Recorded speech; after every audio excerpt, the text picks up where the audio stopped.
Halo,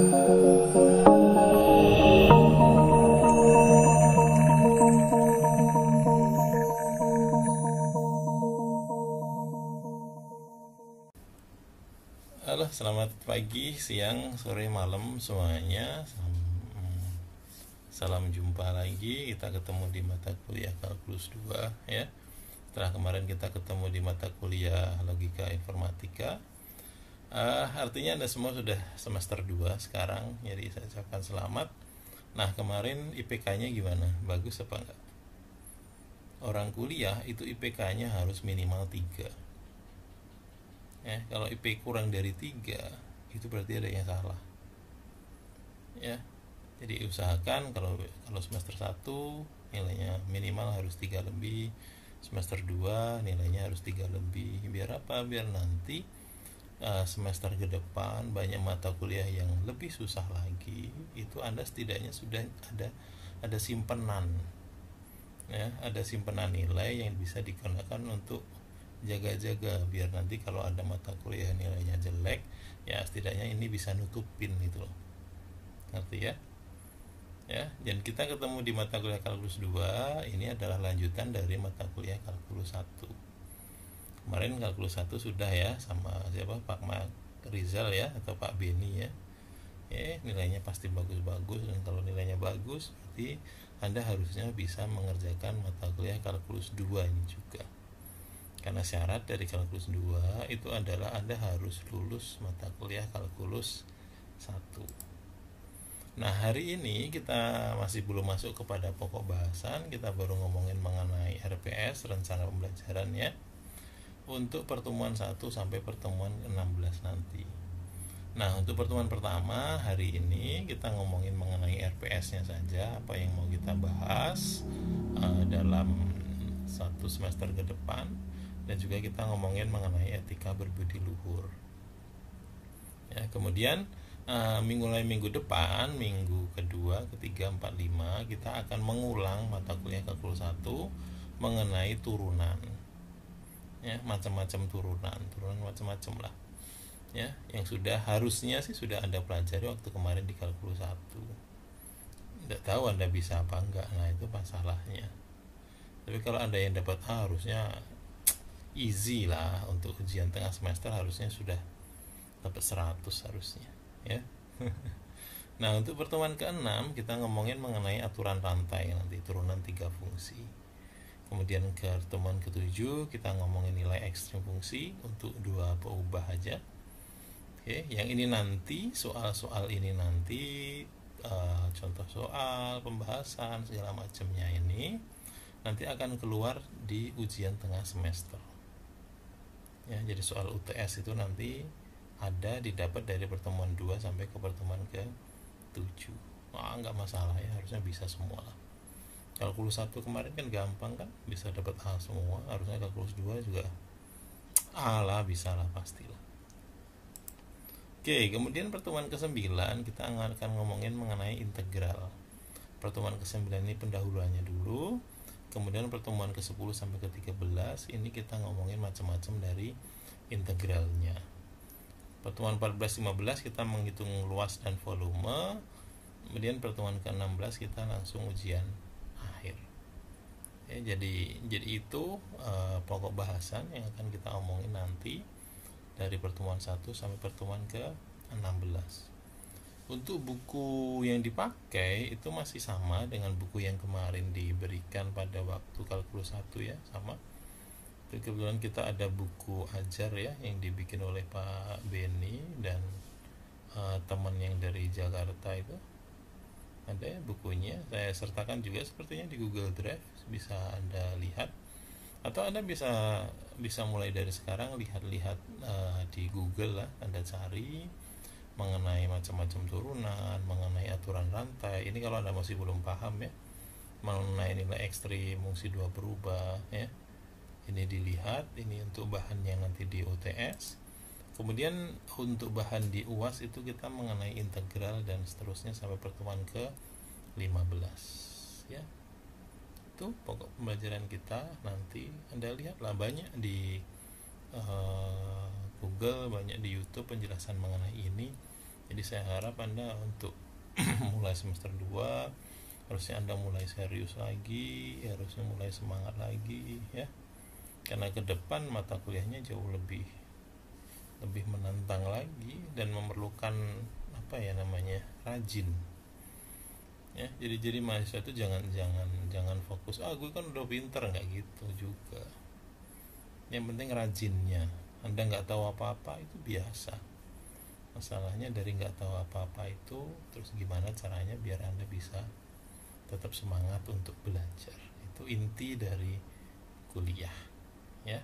Usahakan ingat nilai IPK harus lebih dari 3 setiap semesternya. Nah selanjutnya kita nanti akan ngomongin mengenai etika berbudi luhur ya. Yang hari ini kita mempelajari mengenai etika berbudi luhur. Kenapa etika berbudi luhur ini penting? Karena ini dari Bapak Zaitun HS, Bapak Zaitun itu pendiri dari kampus kita, itu beliau selalu berpesan satu hal yang tidak pernah berubah dari dulu sampai sekarang, bahwa kita harus menjadi orang yang berbudi luhur. Karena cerdas dan berbudi luhur itu adalah dua hal yang nggak bisa dipisahkan. Kecerdasan tanpa berbudi luhur maka bisa dipakai untuk membodohi orang lain. Orang pintar tapi jahat. Nah, itu repot. Atau bisa jadi sebaliknya, budi luhur tanpa diimbangi kecerdasan, dia malah cuma akan menjadi sasaran kejahatan orang lain. Jadi kalau Anda baik tapi bodoh, biasanya malah dimanfaatin orang. Nah, itu zaman sekarang. Makanya atma luhur ada di sini untuk menciptakan orang yang pinter, tapi dia juga harus berbudi luhur. Ya, jadi jangan bangga kalau Anda cuma pinter saja. Anda juga harus berbudi luhur. Nah, inilah yang membedakan atma luhur dengan kampus yang lain. Kuliah itu bukan sekedar kuliah mencari ilmu, tapi juga Anda harus mencari teman. Anda harus belajar menjadi dewasa, menjadi orang yang baik. Itu intinya, ya. Nah, ini beberapa etika yang ada dalam kampus. Dalam kampus, Anda usahakan untuk berpakaian rapi dan sopan. Ya, pakai sepatu. Ya, pakai baju berkerah. Ya, pakai celana panjang. Kalau cewek ya boleh pakai rok. Kalau cowok ya pakai celana panjang lah. Kalau Anda setiap ada keperluan ke kampus untuk misalnya ketemu dosen atau masuk ke ruang-ruang BAK, Anda mau ada urusan keuangan, Anda ada urusan dengan akademik, ada urusan dengan lab, ada urusan dengan perpustakaan, usahakan menggunakan baju yang rapi. Nggak harus mahal, yang penting rapi ya, kayak sepatu, seperti itu. Nah, tapi kalau Anda cuma mau ke kampus hanya untuk streaming internet, hanya untuk main-main atau main futsal, main volley, atau sekedar duduk-duduk, ya boleh. Anda berpakaian apa aja, boleh. Silahkan. Ya. Kemudian mentaati peraturan akademik kampus. Nah, kampus ini udah ada peraturan tersendiri. Jadi Anda silahkan baca, ya, supaya Anda tidak salah dalam peraturan di akademik kampus. Nanti Anda silahkan baca sendiri. Kemudian menghormati dosen dan karyawan. Nah, ini. Menghormati dosen dan karyawan itu sangat penting. Kenapa? Karena Anda di sini belajar sopan santun. Ya. Jadi orang itu tidak perlu membedakan mana yang dosen, mana yang karyawan. Karena kebanyakan mahasiswa itu kalau sama dosen hormat banget, tapi sama karyawan kadang menganggapnya lain. Nah, itu yang salah. Ya, hormatilah semua yang ada di kampus. Kemudian menghormati kakak dan adik kelas. Ya. Kakak kelas itu juga dihormati. Intinya di kampus itu slow aja lah. Gak usah terlalu wah, gak usah terlalu sombong, gak usah terlalu tinggi, ya. Kita biasa aja. Oke, mungkin Anda anak orang kaya, mungkin Anda anak orang hebat, ayah dan ibu Anda mungkin pejabat, tapi tolong saat di kampus kita semua sama, ya. Kemudian masuk kelas tepat waktu. Kemudian mengerjakan tugas yang diberikan. Nah, tugas ini termasuk salah satu yang dinilai. Jadi silahkan semua tugas yang diberikan oleh dosen harus dikerjakan. Ya, kemudian tidak merokok dalam lingkungan kampus. Nah, ini juga penting. Karena kampus kita itu di gedung 1 tidak boleh ada orang merokok. Di gedung 2 sebenarnya tidak boleh ada merokok juga. Kemudian orang hanya boleh merokok itu, mahasiswa hanya boleh merokok itu di bengalo di tempat duduk-duduk itu. Kalau nggak di tempat parkir, itu aja yang boleh ngerokok. Atau di lapangan, nah itu boleh. Di bawah-bawah pohon itu boleh lah. Ya, tapi saya sejujurnya menyarankan bagi yang merokok, berhentilah. Karena saya dulu juga merokok juga, tapi akhirnya bisa berhenti. Karena kemauan sendiri sih. Ya, sadarlah bahwa udahlah, merokok itu nggak ada gunanya. Ya, itu etikanya dalam kampus. Nah, etika di masyarakat. Kenapa etika di masyarakat ini penting? Karena saat Anda di masyarakat, Anda di kos, atau di rumah, itu Anda mencerminkan apa yang di kampusnya. Kalau Anda suka berbicara yang binatang-binatang gitu, apalagi yang kemarin baru tren ya, anjay, anjay, udahlah jangan ngomong-ngomong kayak gitu. Yang Anda bicarakan, misalnya Anda ngomong kasar di luar, itu tetap aja kampus akan kena. Oh si A itu kan kuliah di sini. Oh mahasiswa Atma Luhur itu. Nah itu kan jadi membawa nama jelek kampus di masyarakat. Jadi tolong mulai dijaga cara bicaranya ya, di rumah, di kos, di mana saja. Jadi orang yang sopan, jadi orang yang baik dengan semua orang. Kemudian dijaga pergaulan dengan teman. Nah ini kadang orang nggak tahu diri nih, berhubung karena sudah jadi mahasiswa, terus dibolehin pacaran mungkin, yang dari SD, SMP, SMA jomblo, nggak pernah dapat pacar, akhirnya jadi mahasiswa dapat pacar, terus pacarannya ngawur, ya jangan gitulah, dijaga kesopanannya, ya. Kemudian intinya semua itu adalah untuk menjaga nama baik kampus. Tidak ikut geng, sudah lah, nggak usah ikut geng-geng lah. Sudah besar, sudah dewasa sekarang, sudah bukan anak SMA lagi, bukan anak STM lagi. Ya, sudah besar, jadi sekarang udah saatnya tahu kapan waktunya belajar, kapan waktunya ngumpul, kapan waktunya main. Tapi ikut geng-geng seperti itu nggak pernah bagus lah. Oke, nggak hobi nongkrong sama temen tuh boleh, wajar. Ya, tapi saya rasa kalau nongkrong sampai malam-malam, sampai tengah malam, ya nggak bagus lah.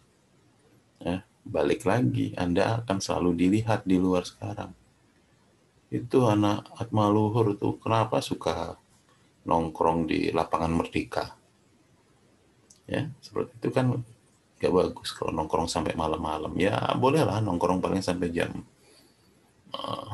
7 malam pulang gitu ya. Jam 8 malam lah paling lama pulang ke rumah. Ya.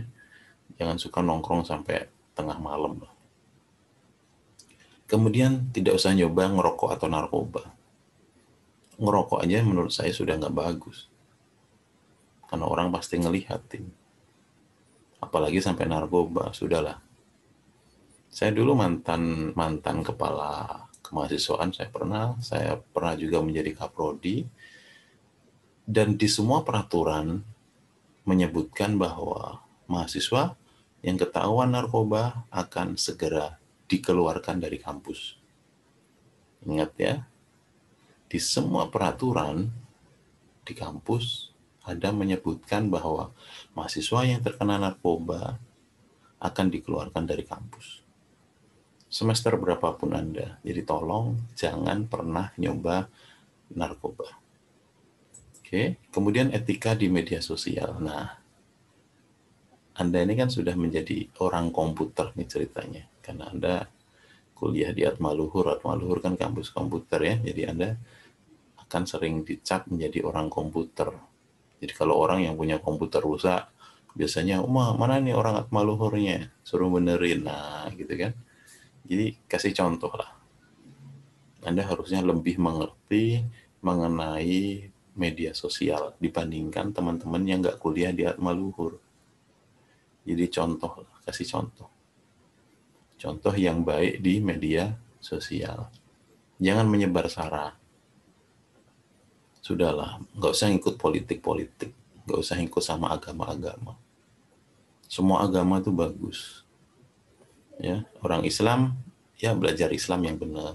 Orang Kristen, belajar Kristen yang benar. Orang Buddha, Hindu, belajar agamanya yang benar.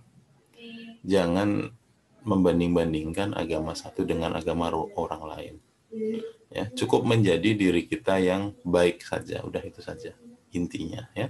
Tidak perlu menyebarkan mengenai sara di media sosial.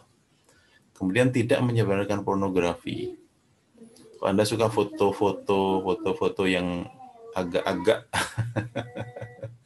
ya silahkan simpan sendiri, tidak usah di-share ya. Kemudian tidak menyebar aksi kekerasan. Sudahlah. Kekerasan itu udah nggak perlu. Kita jadi anak baik-baik aja. Tidak perlu kekerasan, jangan menyebar yang suka merusak. Itu nanti jadi kebiasaan ya. Apalagi cewek-cewek itu yang punya pacar yang suka kekerasan, suka kasar, sudahlah tinggalin. Karena orang kasar itu gak akan berubah. Susah untuk berubahnya. Jadi mendingan cari yang lain deh. Ya. Kemudian cross check kebenaran hoax sebelum di-share. Nah, ini yang paling penting ini. Ya, sekarang ini banyak hoax-hoax yang bertebaran di media sosial. Jadi sebelum Anda nge-share, tolong dicek benar-benar apakah berita itu benar atau tidak. Ya, kemudian jangan mengumbar info pribadi. Ini saya rasa sudah tahu ya. Karena semua info pribadi Anda, apalagi KTP ditaruh di media sosial ya. Segala macam, tidak usah lah. Nanti bisa dimanfaatkan nggak benar sama orang lain. Ya. Kemudian, nah ini penilaian kuliahnya. Nanti 10% dari absensi dinilai. Kemudian 20% dari nilai tugas. 30% dari nilai UTS dan 40% dari nilai UAS. Nah, nilai A itu dari 81 ke 100. 81 ke 100 itu A. Kemudian 71 sampai 80 itu B. 61 sampai 70 itu C. Dan di bawah 60 itu D. Itu penilaian kita. Ya, jadi tolong diingat-ingat.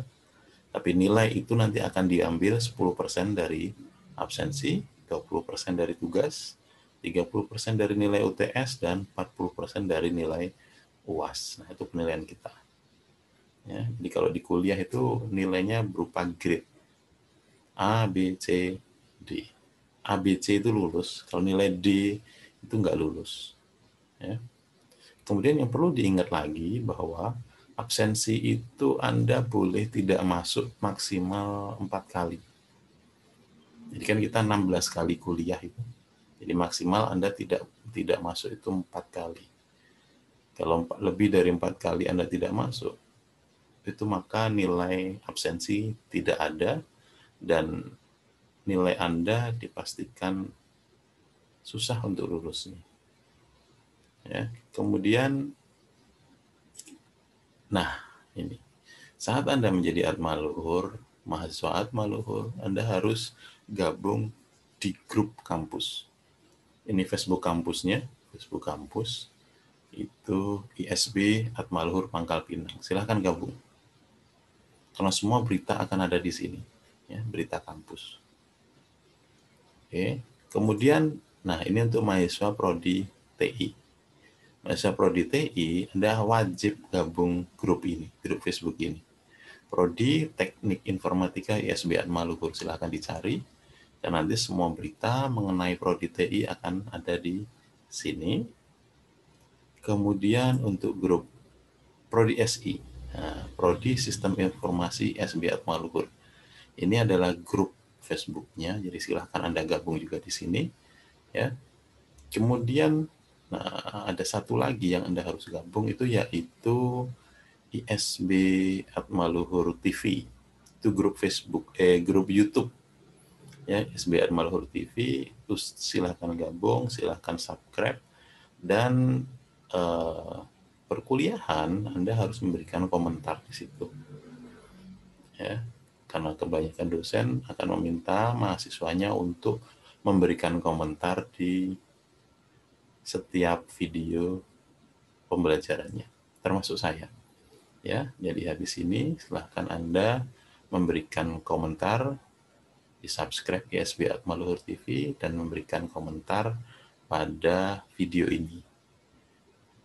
Oke, nah itu aja untuk pertemuan kita yang pertama hari ini. Minggu depan kita akan kuliah lagi mengenai dasar analisis. Oke, sampai jumpa minggu depan. Terima kasih.